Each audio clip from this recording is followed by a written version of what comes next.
दिल्लीमध्ये कॉक्रोच जनता पार्टीचे आंदोलक विजय चौकापर्यंत पोहोचलेत। संसदेचा मुख्य दरवाजा बंद करण्यात आलेला आहे। सीजेपीच्या मोर्चाच्या पार्श्वभूमीवर संसदेबाहेर कडेकोट बंदोबस्त ठेवण्यात आलेला आहे आणि हा तो भाग आहे जो रहदारीचा सुद्धा आहे, कारण संसदेच्या परिसरामध्ये त्या मानाने मोकळे मोठे रस्ते नाही आहेत। जे रस्ते आहेत ते वाहतुकीचे आहेत। काही मार्ग जे आतले रस्ते आहेत तिथे पोलिसांचा सदैव बंदोबस्त असो, आंदोलन असो किंवा नसो, त्यामुळे वर्षाच्या 365 दिवसांमध्ये काही रस्ते हे मुळातच बंद असतात विशेष वाहतुकीसाठी। आणि आता काय होतंय ते पाहावं लागेल। आपल्या सोबत आहेत शिवाजी काळे दिल्लीहून। शिवाजी, ताजे अपडेट्स। सर, साधारणपणे जर पाहिलं गेलं तर पूर्वी संसदेची ओल्ड संसद असल्यामुळे जुनी संसद त्या भागामधून जर पाहिलं तर पंडित पंत मार्गावरून, एक पंडित पंत मार्ग आहे आणि त्या मार्गावरून थेट गुरुद्वाराच्या जवळून संसदेमध्ये जाण्यासाठी रस्ता होता।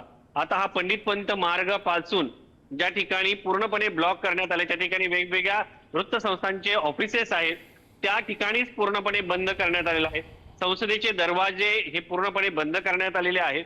त्या ठिकाणचा फौजफाटा हा मोठ्या प्रमाणात वाढलेला आहे आणि दिल्लीमध्ये मोठ्या प्रमाणात जे कॉक्रोच जनता पार्टीचे कार्यकर्ते आहेत, जे नागरिक आहेत, जे सरकारच्या शिक्षण व्यवस्थेवरती नाराज आहेत, ते रस्त्यावरती आहेत आणि हे आंदोलक जे आहे ते आता तिथपर्यंत जाण्याची शक्यता व्यक्त केली जात आहे। त्यामुळे संसदेचे दरवाजे पूर्णपणे बंद करण्यात आलेले आहेत आणि त्याचबरोबर संसदेच्या सर्व भागामध्ये, नवीन संसद परिसरामध्ये देखील सुरक्षा व्यवस्था जी आहे। शिवाजी, एक प्रश्न शिवाजी असा आहे की आता अशी बातमी आपण मगाशी चालवली की धर्मेंद्र प्रधान अमित शहांच्या भेटीला गेलेले आहेत। शक्यता आहे का की आज राजीनाम्याची थेट बातमी येईल? काय वाटतं? खरं तर शक्यता आहे, शक्यता नाकारता येत नाही। मात्र सरकार अशा पद्धतीने राजीनामा घेतला गेला तर पहिल्यांदा देशातल्या इतिहासातील आणि खास करून मोदी सरकारच्या काळातील ही अत्यंत मोठी बातमी होईल की एका आंदोलकांना सरकारच्या वतीने अशा पद्धतीने प्रतिसाद देत थेट राजीनामा घेण्यात आला। सगळ्यात महत्त्वाचं आहे की ते भेटीसाठी गेले असतील तरीही या संदर्भात ते थेट राजीनामा द्यायचा असेल तर पंतप्रधान नरेंद्र मोदी यांच्याकडे तो राजीनामा दिला जाईल आणि त्याच्यानंतर तो राष्ट्रपतींकडे सुपूर्द देखील केला जाईल। तर एकंदरीत जर पाहिलं गेलं तर धर्मेंद्र प्रधान हे राजीनामा देणार का याकडे सगळ्यांचं लक्ष आहे। मात्र ज्या पद्धतीने धर्मेंद्र प्रधान यांच्यासह खालची जी पूर्ण सिस्टीम आहे ते एज्युकेशन सिस्टीम वरती देखील मोठ्या प्रमाणात आघात झालेला आहे।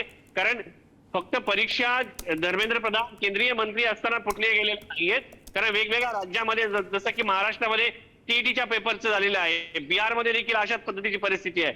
समग्र जी शिक्षण पद्धती आहे देशाची आणि ज्या परीक्षा घेतल्या जात आहे त्यावरचा विश्वास विद्यार्थ्यांचा, तरुणांचा उडालेला आहे आणि अनेकांना असं वाटतं की हे पेपर जे आहे ते सेट केले जातात किंवा ते फोडले जातात, म्हणजे अभ्यास करतात गोरगरीब मुलं ज्यांना या शिक्षणाच्या माध्यमातूनच पुढे येऊन भविष्यामध्ये आपलं आयुष्य घडवायचं असं, त्यांचं आयुष्य हे अंधारात जातं। आपल्याला माहिती आहे नीट नंतर 20हून अधिक विद्यार्थ्यांनी आत्महत्या केल्याची माहिती समोर आली होती।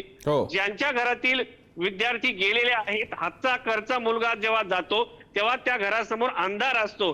त्यामुळेच नीटच्या या आंदोलनाला कॉक्रोच जनता पार्टीचे जे अभिजित दिपके आहेत ते अमेरिकेतून येतात आणि इथे अनेक वर्षांपासून सत्ताधारी राहिलेले आणि आता विरोधात असलेल्या लोकांच्या आंदोलनाला एवढा प्रतिसाद मिळत नाही।